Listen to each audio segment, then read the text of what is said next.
All right, we're back again.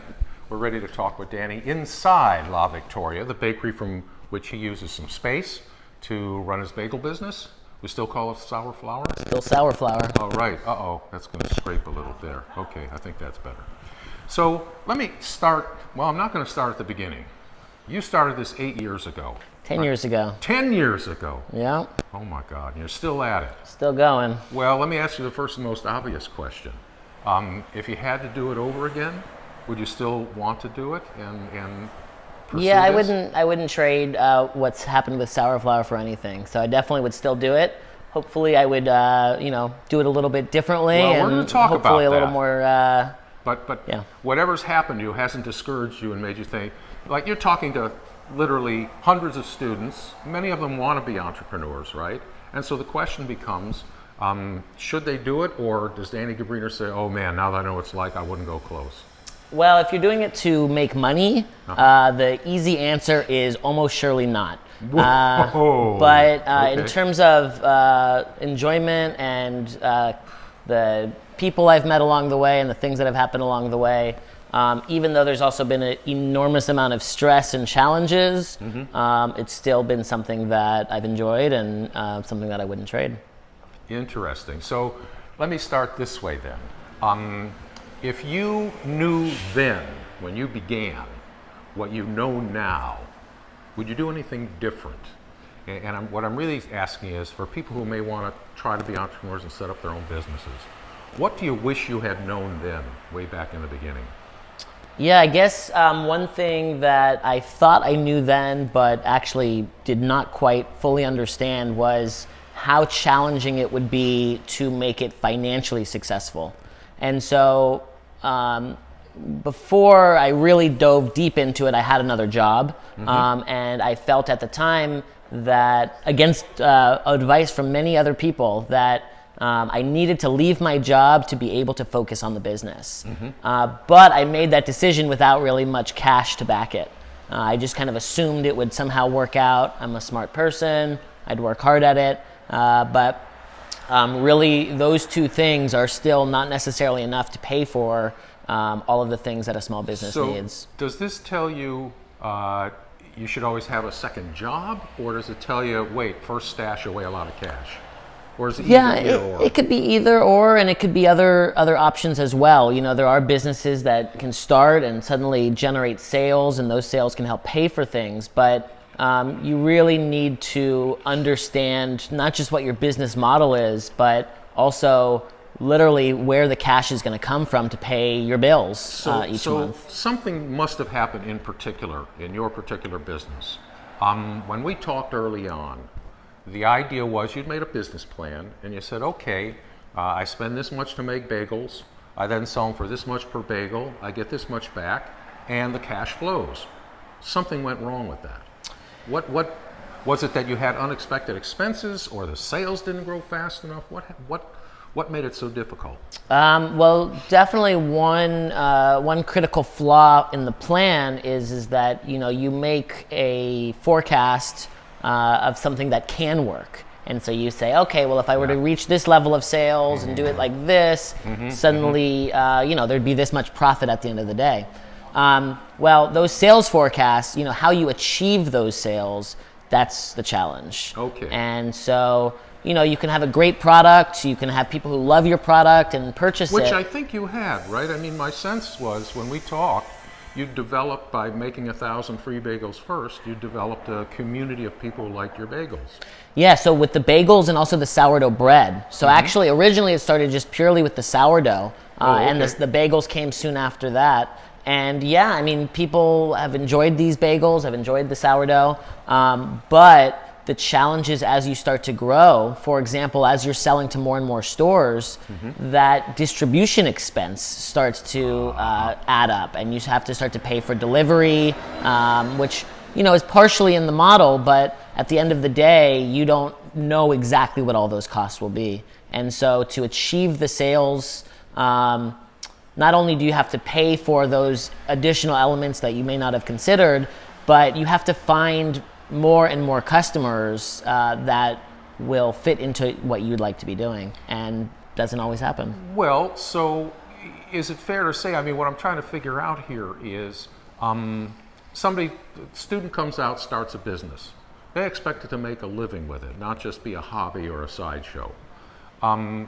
If this were to really be what you had to depend upon, Yeah. would you have just shut it down and said, I have to get on with life because I can't rely on this?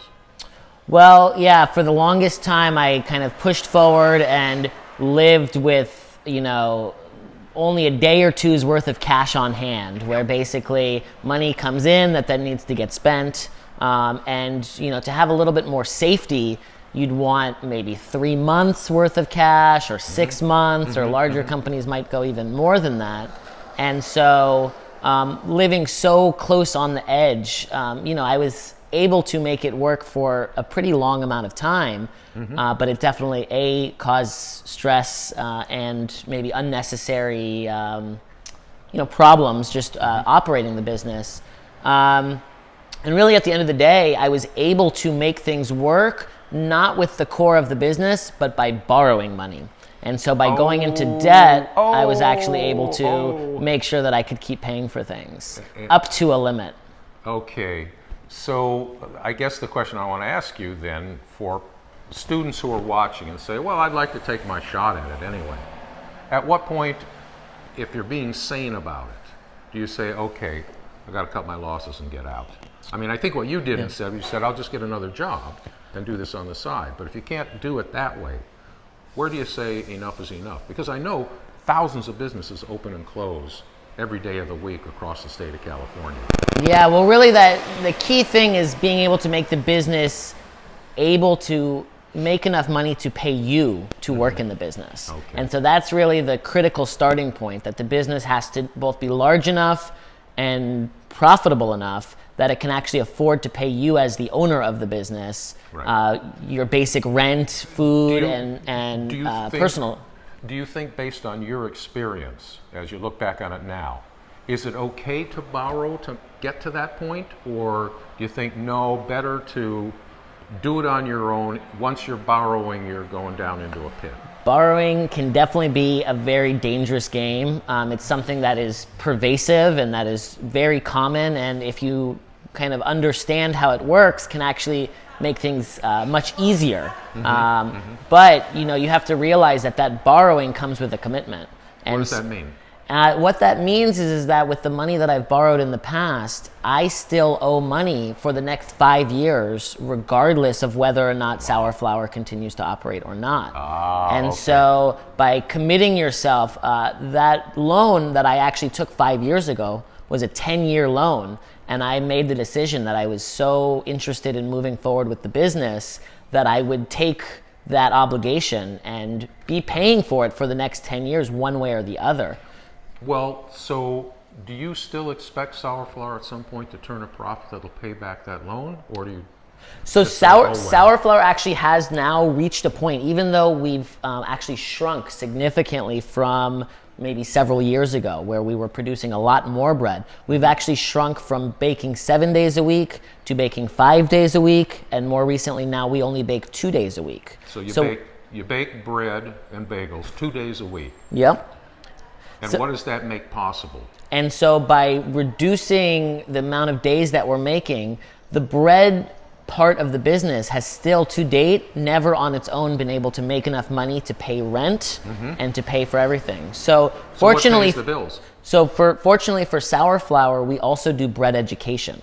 And so it's actually been the bread education side of the business that's allowed the business to survive and to grow in the ways that it has. See, we talked about that way back in the beginning. The bread education. Where you were discovering, I thought I was going to be a baker, and really I'm a baker educator.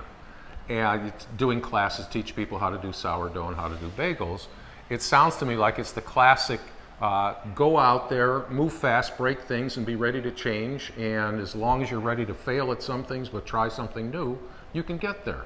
Yeah, you definitely have to be able to adapt to your circumstances. Along the way, I've had different opportunities that have come in and out of Sour Flower, that some have happened, some have not. Book deals that never came, consulting project in Taiwan for a sourdough bakery chain in across Taiwan, which did happen. A training camp. So you should be hugely wealthy because there's sourdough all over Taiwan. Well, it happened, but again, not exactly in the way that we were forecasting. Okay. So, okay.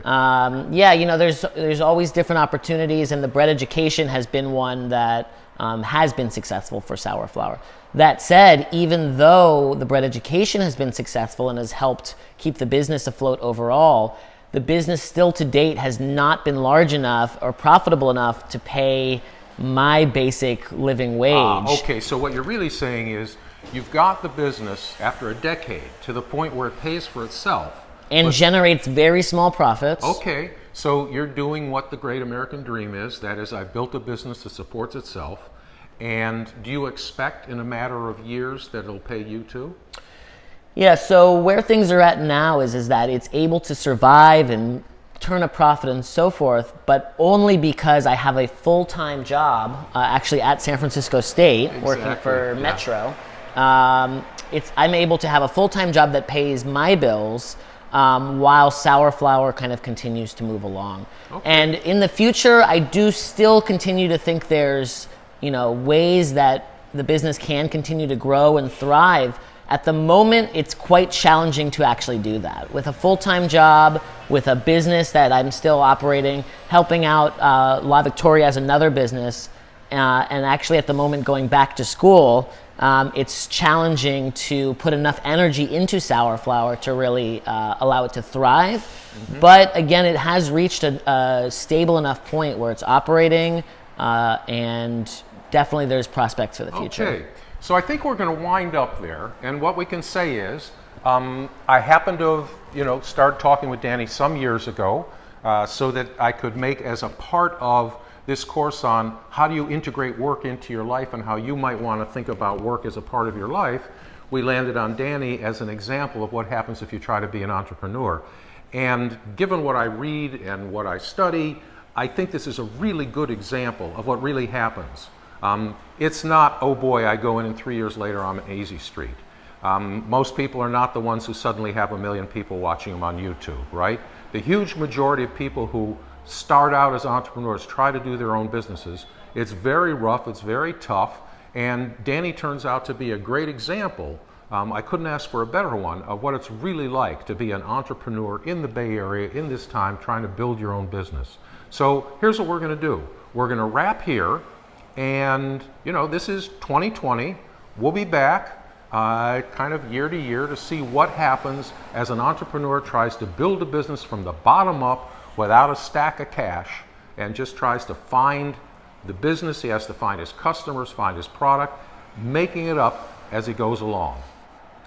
Fair? Yeah. That's really what it's about. Yeah, I mean, you have to just be able to adapt and to come up with new ideas and to just keep moving forward. Okay, that's it. We'll be back after this.